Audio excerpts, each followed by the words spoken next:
I remember the day Lily was born like it was yesterday. I was 8, a skinny girl with wide eyes and a head full of dreams. My parents, John and Sarah, were ordinary folks. Dad worked at a local factory, and Mom stayed at home. Life was simple until Lily came along. "Look at her, Sarah. She's got your eyes," Dad had cooed, holding Lily for the first time. Mom had smiled, a tired but triumphant smile. "And your nose, John." I stood by the door, clutching my ragged doll, waiting for someone to notice me. "Can I see Lily?" I asked timidly. Mom glanced at me, her eyes barely registering my presence. "Not now, Linda. Lily needs rest, and so do I." School wasn't much better. Kids can be cruel when they smell vulnerability. "Hey, Scarecrow," Linda, Jack, the class bully, would sneer as he tugged at my faded dress. "Did you get your clothes from the trash?" I tried to ignore them, but words hurt more than punches. At home, Lily grew into a pampered princess. She'd scribble in my textbooks and giggle.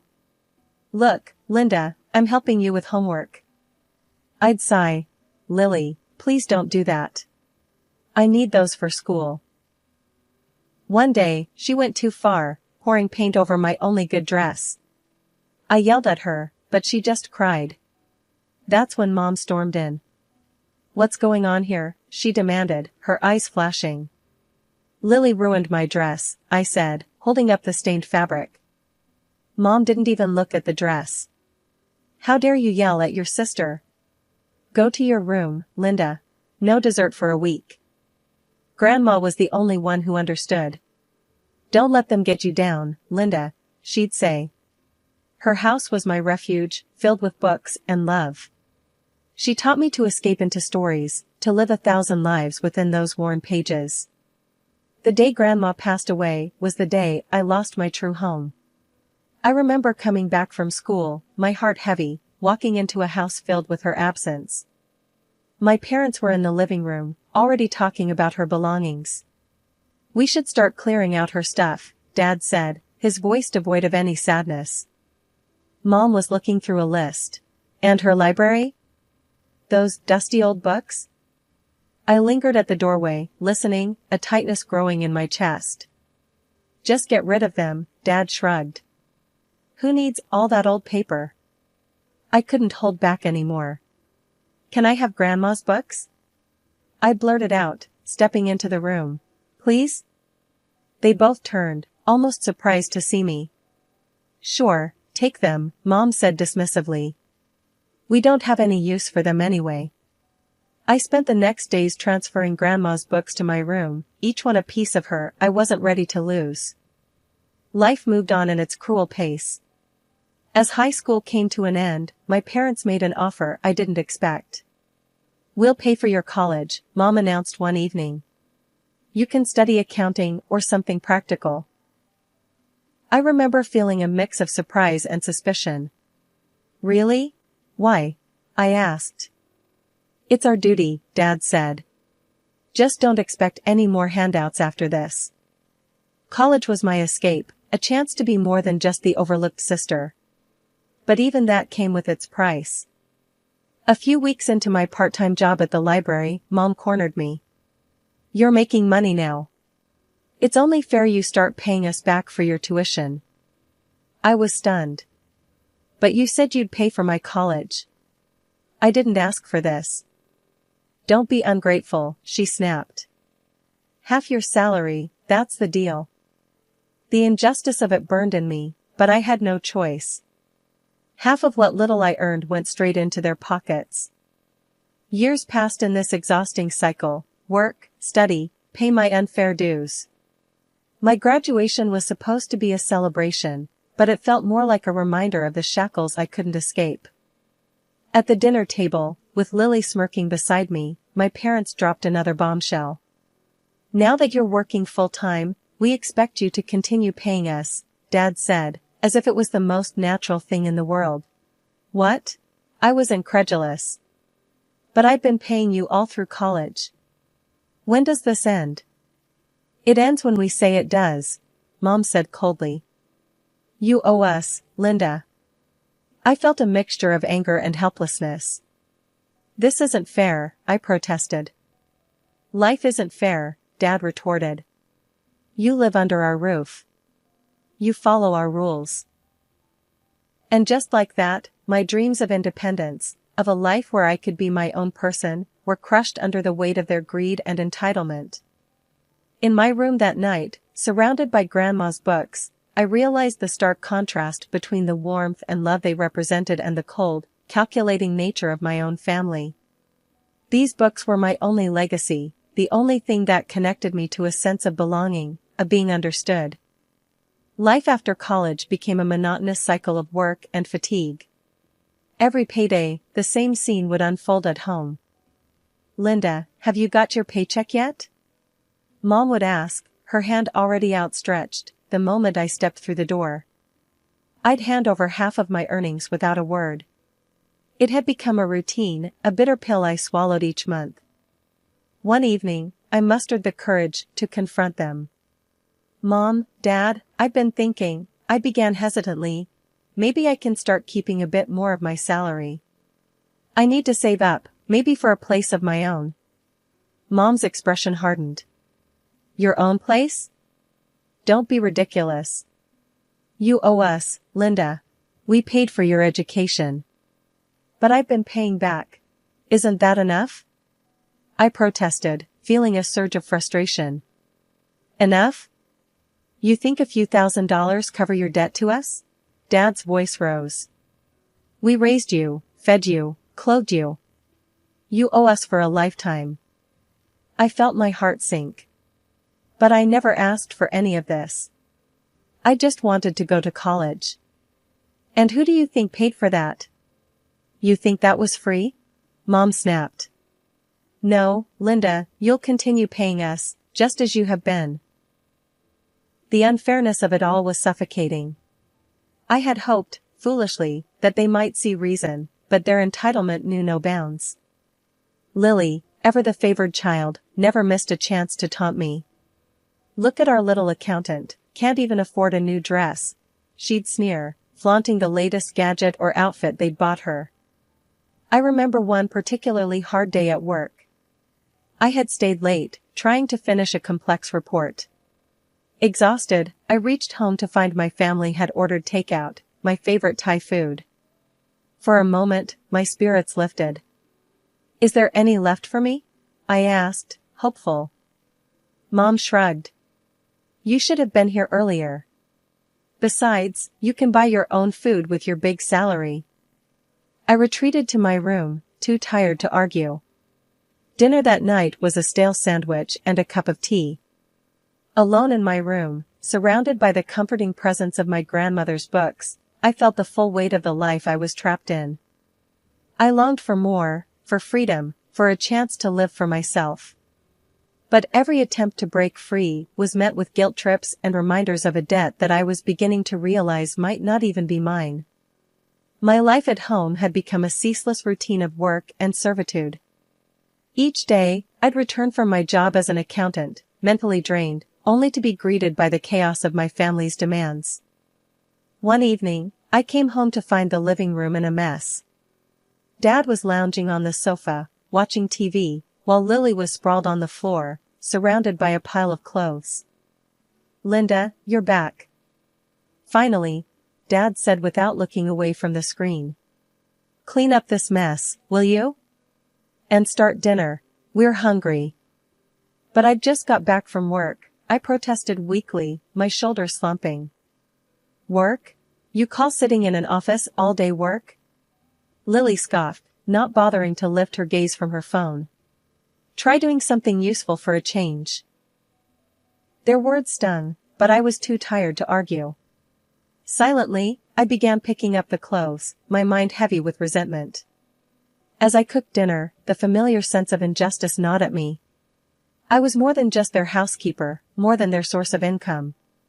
But in their eyes, I was nothing more than an extension of their will, a means to an end. The next morning, I was met with another list of demands. Linda, take Lily shopping today. She needs new clothes, Mom instructed as I was about to leave for work. But I have a busy day at the office, I said, my voice strained with frustration. Oh, what's more important? Your job or your family? Mom retorted, her tone sharp. The irony of her words wasn't lost on me. My job was important only when it benefited them.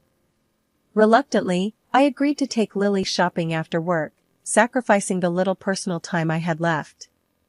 At the mall, Lily flitted from store to store, her excitement in stark contrast to my growing despair. Isn't this dress cute, Linda? She gushed, holding up an expensive designer dress. Buy it for me. You owe us, after all. I looked at the price tag and felt a pang in my chest. Lily, this is too much. I can't afford this. Can't afford it? But you're the big earner in the family, she taunted, her voice dripping with sarcasm. Stop being so stingy. I bought the dress, my heart heavy with the knowledge that this was just another link in the chain that bound me to them. That night, as I lay in bed, I realized that my life had become a cycle of giving my time, my money, my energy, with nothing in return.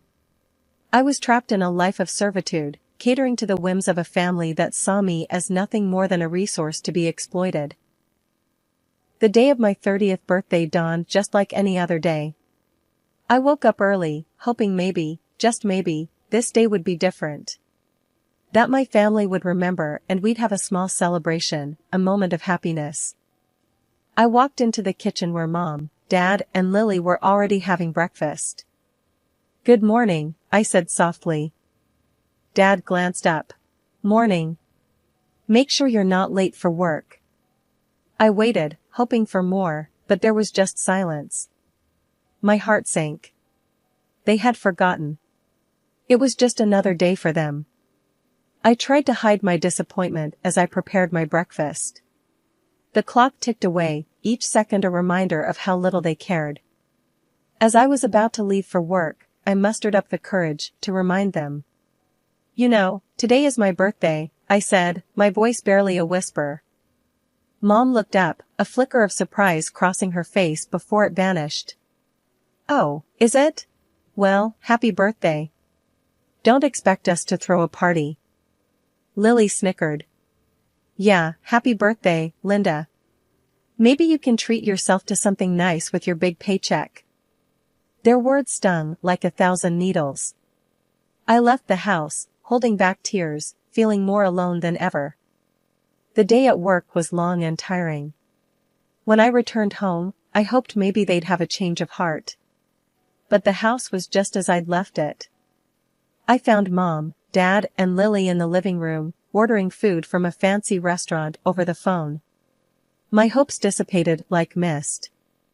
Are we expecting guests?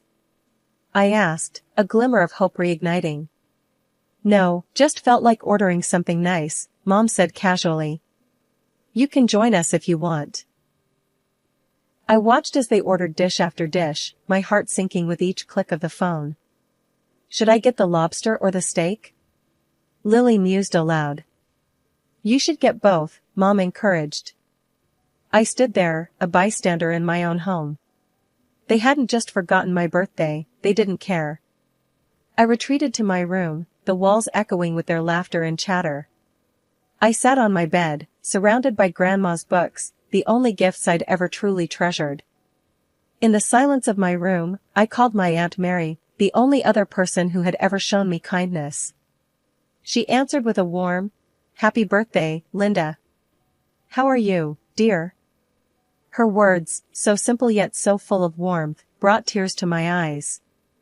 We talked for a while, and she shared stories about Grandma, bringing a smile to my face. Then she said something that stopped me cold. You know, your grandmother would be so proud of you. She always wanted the best for you. That's why she left the money for your education. I was confused. What money, Aunt Mary? The money she saved up for your college. Didn't your parents tell you? She was so determined to give you a good start in life. My world spun. Grandma had paid for my college? All these years, my parents had lied, making me believe I owed them. I hung up the phone, my mind racing. The truth was a key, unlocking the chains I'd been bound with for so long. My parents had manipulated me, used me, all based on a lie. That night, I couldn't sleep. The revelation churned in my mind, a mix of anger, betrayal, and a newfound sense of determination. I couldn't let them control me anymore. I had to break free, to find my own path. The next morning, I confronted them. I know about the money Grandma left for my education. Why did you lie to me? Their reactions were a mix of shock and defensiveness. We did what we had to do, Mom said coldly. We're your parents. It's your duty to support us. Duty? You lied and made me your servant. I exclaimed, my voice trembling with emotion. Dad just rolled her eyes. Drama queen. You should be grateful we let you live here. That was the final straw. I was done being their scapegoat, their cash cow. It was time for me to take control of my life. The morning after my birthday was a new beginning. The sun seemed brighter, the air fresher, as if the world was acknowledging my resolve. I had packed my things quietly, trying to avoid any early confrontations. But as I was about to leave, Mom and Lily confronted me in the hallway, blocking my path. Where do you think you're going with those bags?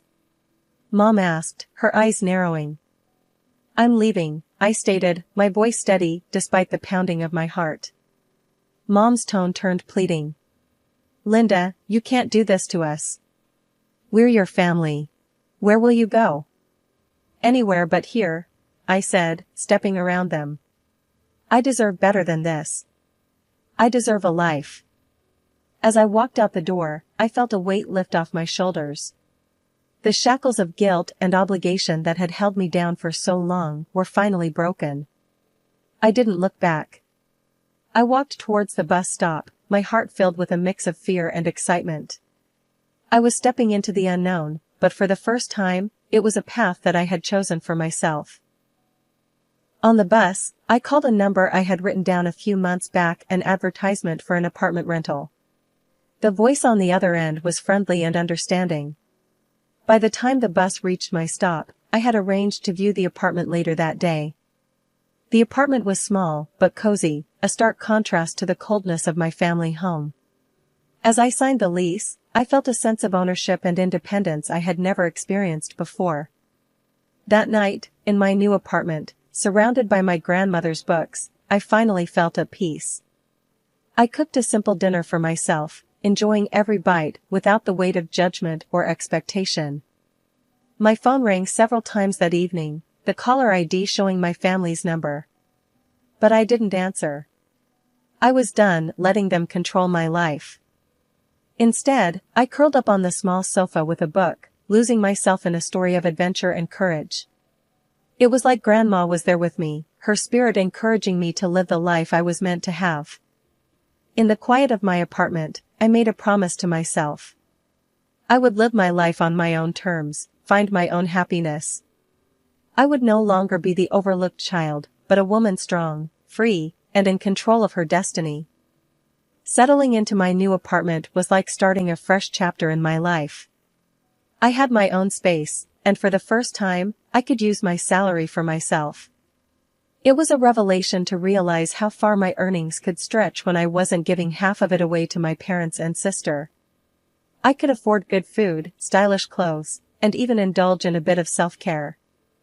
One of my first acts of independence was giving myself a complete makeover. I got a stylish haircut, something I had always wanted but never dared to do.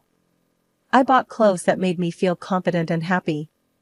Every morning, I dressed for work with a sense of pride and excitement.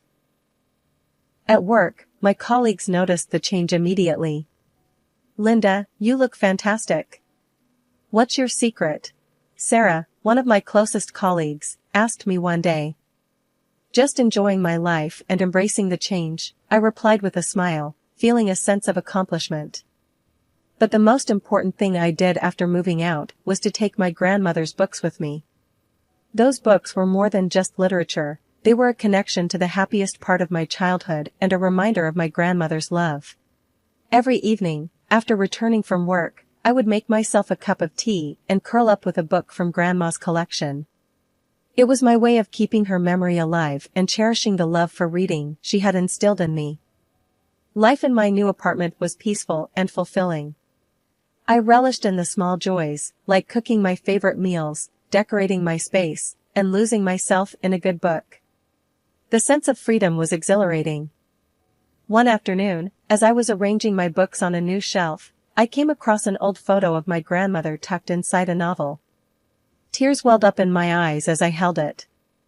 I knew she would have been proud of me for finding my own way. I placed the photo on my nightstand, a nightly reminder of where I came from and the strength I carried within me. My grandmother's enduring love and the lessons she taught me were my guiding light. As days turned into weeks, I found myself evolving. I was no longer the overlooked, burdened daughter and sister. I was Linda, an independent woman who had taken control of her life. I had a job that I enjoyed, a cozy home filled with memories, and the freedom to be myself. Life was no longer about surviving, it was about living, thriving, and finding joy in the little things. My transformation was not just external, it was a deep, internal change that had reshaped my view of the world and myself. Every morning, as I looked at myself in the mirror, I saw a confident, happy woman staring back at me. I was finally at peace, living a life that was truly my own. I had been living in my new apartment for a month when my phone rang one evening. The caller ID flashed my parents' number, a sight that now stirred a mix of emotions. Bracing myself, I answered. "Linda, this is ridiculous. You need to come back home. We can't manage without the money you were giving us." Mom's voice was both pleading and demanding. "I'm sorry you're finding things tough, but I've moved on.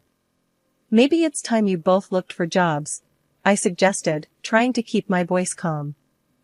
"How dare you talk to us like that? After all we've done for you?" My dad's voice boomed through the speaker.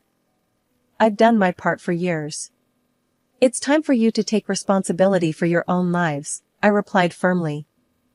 Their response was a barrage of insults and accusations, but I held my ground. "I'm not responsible for your financial problems," I repeated before ending the call. A few days later, there was a knock at my door. Opening it, I found my sister Lily standing there, her expression one of expectancy. "Linda, I need money for a new gadget. Just transfer it to me like before," she said, as if nothing had changed. I couldn't help but laugh at the absurdity. "Lily, I'm not your personal bank anymore. You should try earning your own money." Her reaction was immediate and intense. She began screaming at me, hurling insults and accusations. "You owe us. You're just a selfish, heartless monster." Her screams were so loud that they attracted the attention of my neighbors.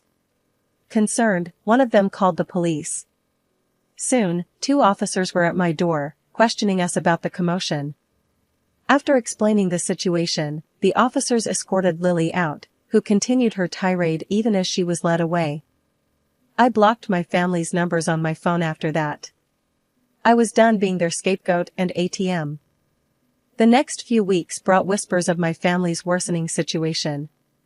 Mutual acquaintances shared stories of their mounting debts and desperate attempts to find money. My parents, who had never worked a day since I started earning, were now doing odd jobs. Lily, too, found herself in a situation she had never imagined. The sister who once mocked me for my old clothes was now selling her designer outfits and expensive gadgets just to make ends meet. Despite a fleeting sense of pity, I reminded myself of their years of neglect and exploitation. They had chosen this path, and it was their responsibility to navigate it. In my world, life was blossoming. My job was going well, and I was enjoying my newfound freedom and independence. My apartment, once a distant dream, was now my haven of peace, filled with memories of my grandmother and her books. One evening, as I sat in my reading nook, a sense of profound contentment washed over me. The once overlooked and undervalued daughter had transformed into an independent woman. I had broken free from the chains of familial manipulation and emerged stronger.